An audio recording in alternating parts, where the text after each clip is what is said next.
Well, good day YouTube, and welcome to another episode of the Albino Rhino beer review. This will be solo review 3 in the last probably 3 years, really. It's been a long time since I've done solo reviews. Anyway, today we have one of my beer snob glasses out. Just because I haven't used it in a while, it was in the cupboard, I picked it out of the cupboard. You know what would make that was just water, if any of you are wondering. You know what would make this a perfect beer snob glass? If the glass came in just a little bit more. There's a slight taper, but if it came in a little bit more, it would be perfect. Anyway, I digress again. This is why I don't do solo reviews, because I chat like this. Anyway, the beer today. The beer today is the second of the Mill Street Spring Seasonals. I know, well, it's still spring. I mean, it's not even May yet, so fuck yeah, it's spring. This is the Imperial Bock. This is the Spring Imp Bock. So Spring Imp as in Spring Imperial, or as in an imp. And it is a strong Bock. It is 7.5? 1 second, you're blind and all. No, just 7. Just 7. I'm blind. Forgive me, just 7% alcohol. Anyway, on the back here, ingredients: water, malted barley, water, barley, malt, and hops. Our Spring Imp is a Bock beer brewed for the season when the monks in Munich would traditionally release them. These strong lager beers are as rich in flavor as they are in history, and will put a twinkle in your eye. Prost. So, basically this would be a Doppelbock, a double Bock, Imperial Bock. You know, I'm not a huge fan of lagers. However, I love me some Baltic porters, because some Baltic porters are lagers. I love me Bocks, and I love me Schwarzbiers. So I'm hoping this will come out really nice.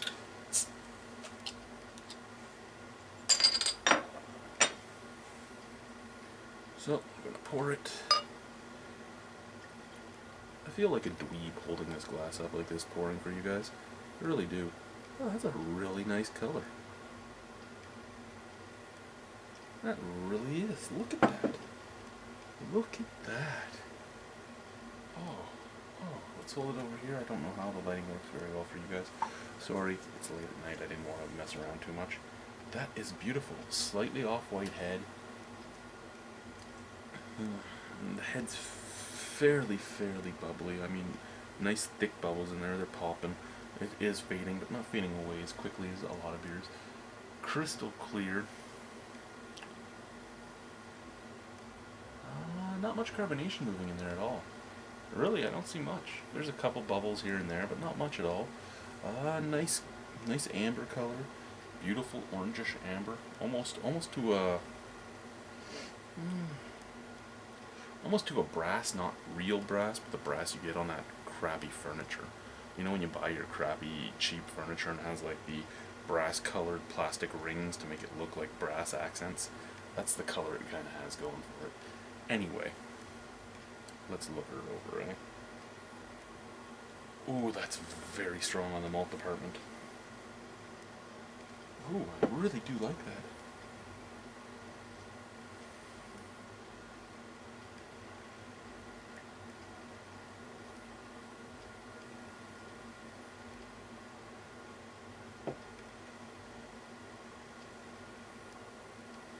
Very nice, very apparent malt characteristics. You get a little bit of a caramel scent to it, a tiny touch of a toffee scent.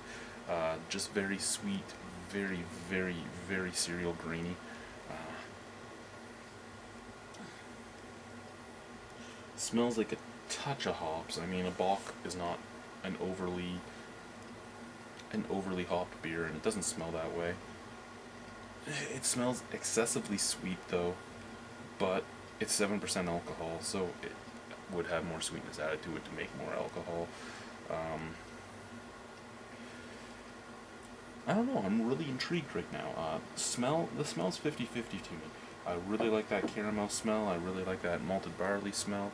I like the cereal grains that are coming off of it. I like that tiny touch of toffee. The only thing I don't like is the overly sweet part of it, but we can get over that. We really can. Let's jump right in, shall we? Let's jump right in.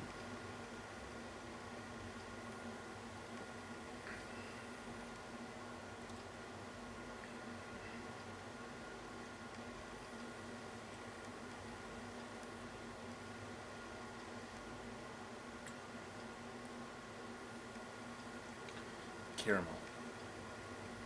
Molasses. Very nice molasses taste.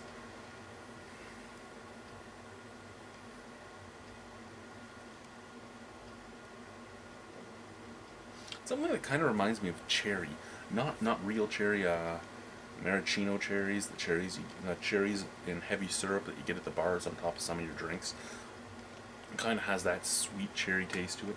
Not very much, just really, really subtle, but that's what it reminds me of. Mixing in after the molasses and the caramel.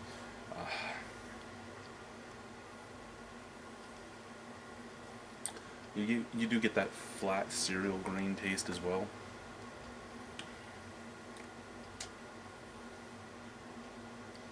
A little tiny touch of alcohol astringency. I was trying to figure out if I actually thought it was alcohol astringency or if it was something else, but it is. It's a little warming in the throat, right about here, right at the bottom of your throat where your collarbone and your throat meet. That's where I'm getting the burn.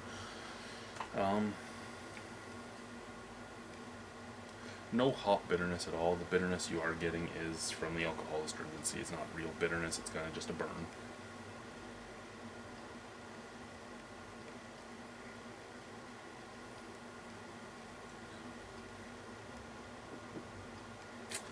It's very flavorful though. Box to us now are just fairly drinkable beers. I mean, fairly drinkable beers with a nice flavor. I don't know if I could say this is a really, really drinkable beer. It's great. It tastes good. But that alcohol burn and the mixture of that flavor, I don't know if well, I know personally I wouldn't go through a 6-pack.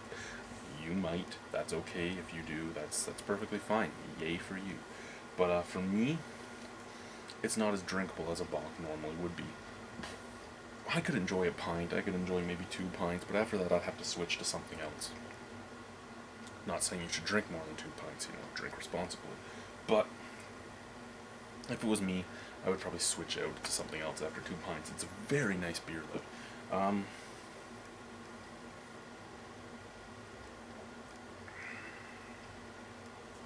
The cereal grain taste kind of just dries up your palate at the very background so that you want to take another sip. It doesn't dry it out in like cottonmouth way, but it dries it out in the you want to take another sip type of way. Can't complain about that. It's 7% alcohol. I'll give it a 7 out of 10. I would buy it again. I'd have to really be in the mood for it because there are Bocks I would buy over this, but I would buy it again. There's nothing wrong with it. It's an easy drinking Bock.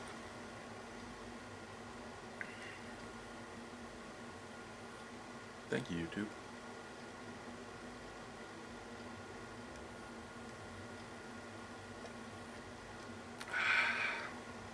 Bye.